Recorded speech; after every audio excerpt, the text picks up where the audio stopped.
Next topic है अपना संतत आवेश वितरण के कारण विद्युत क्षेत्र ज्ञात करना।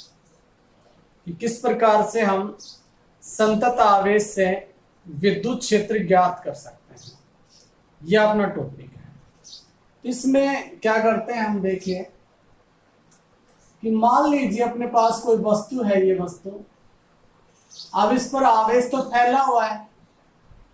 अब संपूर्ण आवेश के कारण हमें विद्युत क्षेत्र निकालना है। मान लो इस पॉइंट पी पर, यहां से पॉइंट पी पर विद्युत क्षेत्र ज्ञात करना है। तो हम इसका विद्युत क्षेत्र किस प्रकार से ज्ञात कर सकते हैं, वो इसके अंदर हम सीखेंगे विधि। तो पॉइंट फर्स्ट आता है इसमें, सबसे पहले इस क्षेत्र को मैं, जिस पर आवेश है, उसको बहुत अधिक अल्पांशों में बांधूंगा। मान लेते हैं ये बहुत अधिक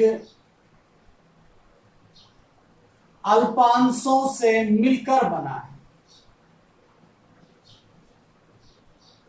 पहला पॉइंट तो ये मान लेंगे कि अल्पांशों से मिलकर बना है। फिर जो अपने पास में अल्पांश है उनका विद्युत क्षेत्र देखेंगे हम सेकंड पॉइंट में। इन सभी अल्पांशों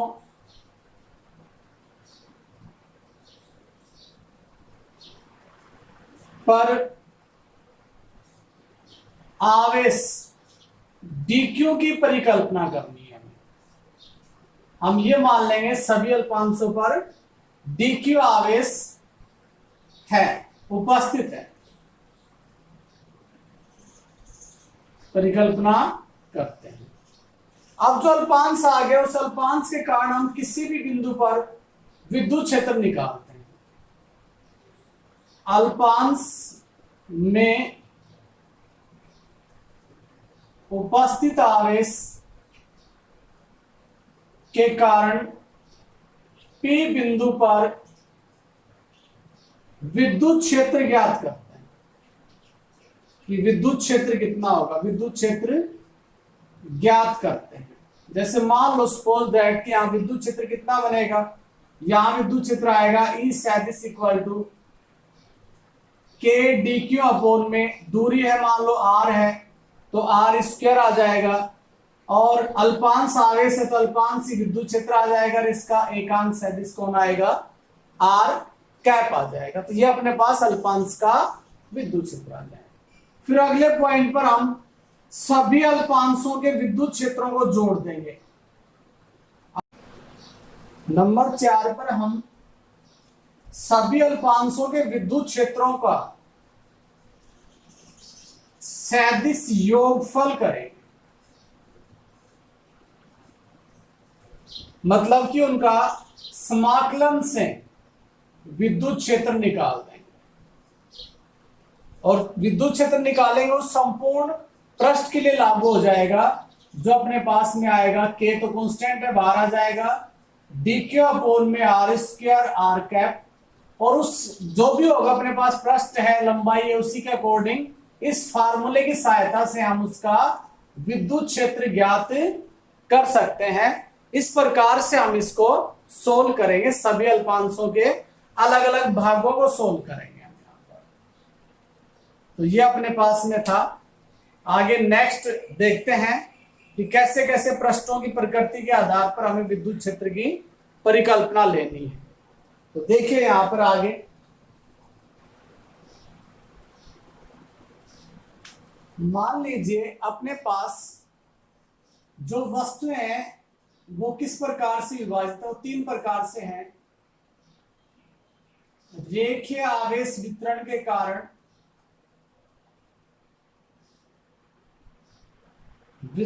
कारण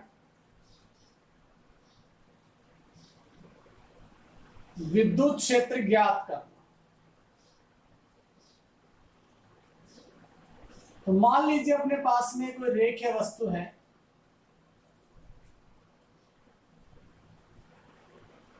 इस पर प्लस आवेश उपस्थित है, इसका अल्पांश पार्ट मैं लेता हूं, इसका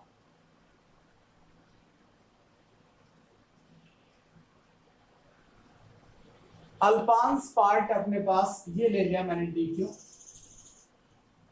dl है इसका अल्पांश भाग, संपूर्ण लंबाई l है। इसके कारण P पॉइंट पर मुझे r दूरी पर है जो विद्युत क्षेत्र ज्ञात करना है, तो उसके लिए मैं फार्मूला जनरेट करूंगा यहां पर। वो आएगा k तो कांस्टेंट है l, ये आएगा D Q upon R square R cap, ये आएगा। अब रेखीय आवेश वितरण है तो रेखीय आवेश घनत्व होगा, रेखीय आवेश घनत्व लैम्डा होता है क्यू अपॉन में एल। अब इसको मैं मान लूंगा डी क्यू अपॉन में डी एल, तो यहां से मैं डी क्यू की वैल्यू निकालता हूं, तो ये आएगा लैम्डा डी एल, तो ये वैल्यू यहां पर पुट कर देंगे, तो इस पार्ट का विद्युत क्षेत्र आ जाएगा के संपूर्ण लंबाई के लिए लैम्डा डी एल अपॉन में आर स्क्वायर आर कैप, ये आ जाएगा। इसका समाकलन करके हम विद्युत क्षेत्र ज्ञात कर सकते हैं। इसके बाद में मान लो दूसरा आता है अपने पास पॉइंट, और वो आता है मान लीजिए पृष्ठीय आवेश वितरण। पृष्ठीय आवेश वितरण आता है, वितरण के कारण विद्युत क्षेत्र ज्ञात करना।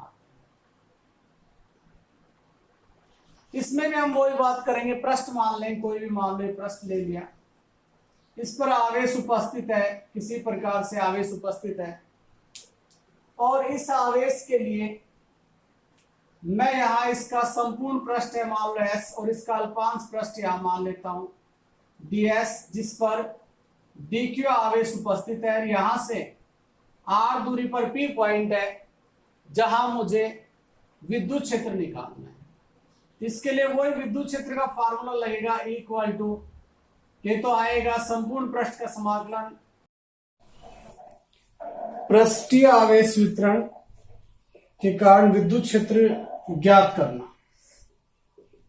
इसमें वही अल्पांश भाग हम मानेंगे कि ये कोई पृष्ठ है, इसका अल्पांश भाग ds यहां पर सिलेक्ट किया गया है, जिस पर dq आवेश उपस्थित है। r दूरी पर p पॉइंट है जहां हमें क्या ज्ञात करना है, विद्युत क्षेत्र ज्ञात करना है। फार्मूला वही रहेगा k equal to D Q upon R square R cap, समाकलन करेंगे संपूर्ण पृष्ठ का, लेकिन डी क्यू को यहां से हटाना पड़ेगा क्योंकि डी क्यू तो अल्पांश का, हमें तो संपूर्ण का निकालना है। इसके लिए हम इसका पृष्ठीय आवेश घनत्व लेंगे, तो वो आएगा डी क्यू अपॉन में डी एस, और जैसे यहां से मैं डी क्यू की वैल्यू निकालूंगा तो आएगा सिग्मा डी एस, इसमें पुट कर देंगे। पुट करेंगे तो यहां पर अपने पास विद्युत क्षेत्र आ जाएगा, इसका E इक्वल टू के तो कांस्टेंट है, एस के सापेक्ष इसका समाकलन करेंगे, सिग्मा डीएस अपॉन में आर स्क्वायर आर कैप, ये आ जाएगा। तो ऐसे हम ऐसे केसेस में विद्युत क्षेत्र को सोल्व करेंगे। नेक्स्ट अपने पास में थर्ड आता है, वो आता है आयतन आवेश घनत्व।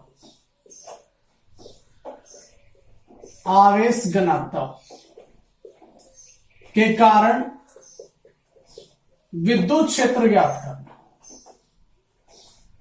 विद्युत क्षेत्र ज्ञात करना, यह अपना नेक्स्ट टॉपिक आता है।